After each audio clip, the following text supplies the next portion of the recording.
And it was Leeds 2, Sheffield United 0 in the Friday night football, the start of a 3-game week, the return of EFL Championship football after the international break. And immediately, Sheffield United lose their clean sheet streak and they lose their undefeated streak as well. Sheffield United played 9, lost 0 going into today. They have gone under 2-0 today. Leeds going in to this game, little bit of concern about the absence of Ampadu and Grueff, but it looks like they're going to have to do that for the long haul. Tanaka and Rothwell in central midfield for Leeds.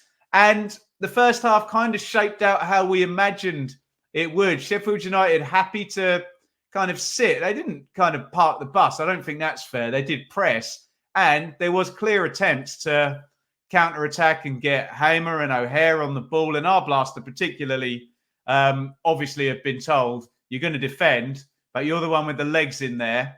Well covered by Vinicius Souza as well. And the idea was for him to get forward and try and help out Kiefer Moore. What I will say in the first half, sort of good level of tension, pretty even if you discount the fact that the game state saw Leeds having the ball a lot and Sheffield United sitting. In terms of chances, I guess right at the end of the first half, Aronson had that volley, didn't he? Ramazani low shot tipped round the post as well. Ramazani hit the outside of the post, but I think Sheffield United had already kind of done the defensive work in that regard. So we kind of go in at half time and you're like, it's interestingly poised. And then you have this sort of situation in the second half where the pressure, the longer it goes 0-0, the pressure moves away from Sheffield United, who are in the cauldron of Elland Road, trying to, defend for their lives and play on the counter-attack against the title favourites. Then the pressure moves to Leeds because you start to go, oh, will the fans accept a 0-0 draw at home here?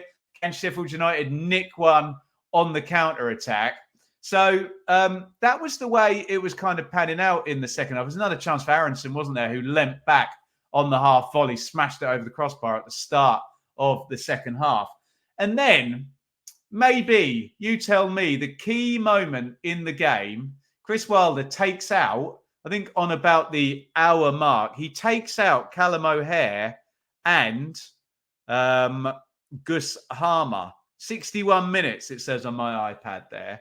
And we had someone comment in the live chat, in the watch along, to say, did he go too early with that? Because that was the big threat on the counter-attack, wasn't it? That Leeds could attack, whilst Sheffield United kind of sat back a little bit, always with the knowledge, Sheffield United, that if you get O'Hare or Harmer in a 1v1 situation, you've got a chance. Those boys have got quality. But out of the game, they went.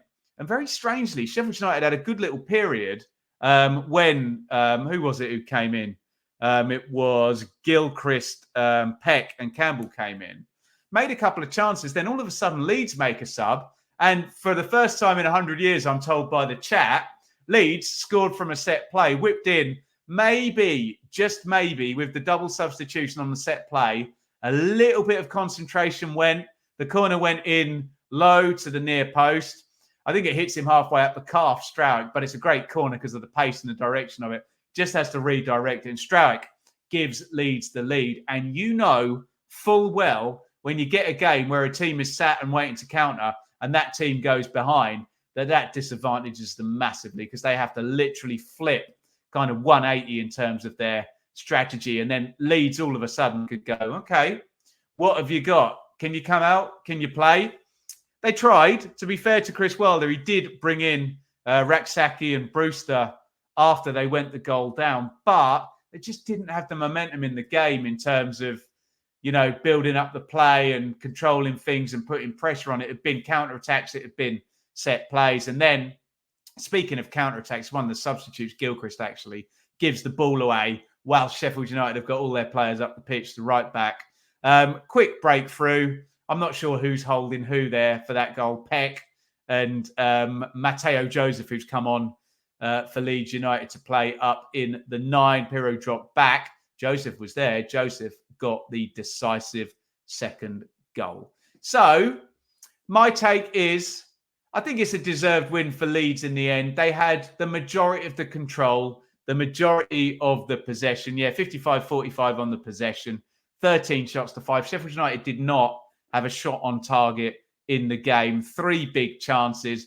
The numbers suggest Leeds were good value, although I know the game state where you get a team counter-attacking and, can tell you that it's a more even game than the stats say. But I think in the end, Leeds deserved it. And you know what it's like. If it's 1-0 and you're going into 5-minute stoppage time, anything can happen. So from a Leeds point of view, they move on to 19 points from 10 games. So just one shy of that magic 2 points per game. Obviously, we've still got Sunderland to play, Burnley, West Brom, all Watford as well, all in and around Leeds if they get a win tomorrow. And that 19 points, these have gone up to second. They are literally level on goal difference. Sunderland the top by 1 goal as I speak right here, right now. And I think Leeds are in a good place. The Grueff and Ampadu thing is a problem. Tanaka and Rothwell, I think Tanaka was man of the match for Sky. I don't know why Strauch has got the man of the match trophy. Maybe Tanaka's not doing interviews for language reasons or what have you. But what I will say is today was a good game to play deep central midfield, because that's where the space was, because Sheffield United sat off. Although, frankly, a lot of Leeds games will be like that because they are the title favourites and sides will sit back. But Leeds have lost 1 game. They're nearly at 2 points per game. And I've said a couple of times on the channel, I know the results are the results, but you can almost add a few more points on. Weird game against Portsmouth, and Meslier as well, throwing one in against Sunderland. You can almost find 2, 3, 4 more points if you really, really want from those couple of games, can't you? So I think Leeds are in a good spot as we go into the 3-game week, and they now go to Bristol City and then have Plymouth at home. You always want your 2 points per game, but can you knock out 7 points? Can you knock out 9 points in a week? That makes a huge, huge difference. Remember, we'll be at game 12 at the end of this 3-game week. For Sheffield United, look, they've started brilliantly. They've got rid of the -2 points. They've been on a great run. Arguably, Leeds away is the hardest game you play in the Championship this season, if you believe, like I do and the bookies do, that they are the title favourites. They've come and they've lost. They've still got to play them, but they've got to play them at home. So you tick off a very hard game.